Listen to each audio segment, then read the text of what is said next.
महत्त्वाची बातमी। छत्तीसगडच्या सुकमा जिल्ह्यामध्ये चकमक सुरू आहे। माओवादी आणि सुरक्षा दल यांच्यात चकमक सुरू आहे। 12 माओवादी ठार झालेले आहेत। कोणता एरिया कमिटीचे 12 माओवादी ठार झाले आहेत। घटनास्थळावरून AK-47 आणि इतर शस्त्र जप्त करण्यात आलेली आहेत। सुकमा DRGचे जवान घटनास्थळी दाखल आहेत। आमचे प्रतिनिधी महेश यांना विचारूया।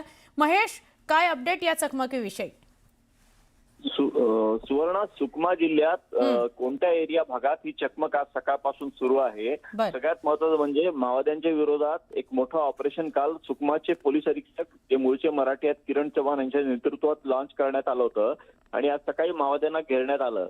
या ठिकाणी जी चकमक झाली त्यात 12 माओवादी ठार झालेले आहेत आणि हे सगळे माओवादी कोणता एरिया दलमचे आहेत।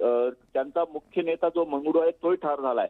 उल्लेखनीय म्हणजे 1 वर्षापूर्वी ऍडिशनल SP आकाश गिरेपुंजे यांना माओवाद्यांनी ठार केलं होतं आणि त्या घटनेत सामील असलेले सगळे माओवादी आज ठार झालेले आहेत ज्यांनी त्यांना मारलं होतं। या सगळ्यांवर लाखो रुपयांचं बक्षीस आहे।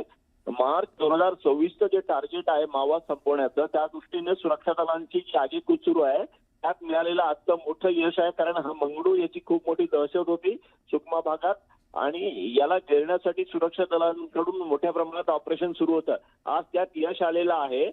एकूण 12 माओवादी आहेत आणि या ठिकाणी AK-47 इन्सास हे अत्याधुनिक शस्त्र सुद्धा सापडलेले आहेत। अजूनही सर्चिंग ऑपरेशन सुरू आहे। सुवर्ण, नक्की धन्यवाद माहिती दिल्याबद्दल। सर्च ऑपरेशन अजूनही सुरू आहे। शस्त्रसाठा मोठ्या प्रमाणात जप्त करण्यात आलेला आहे।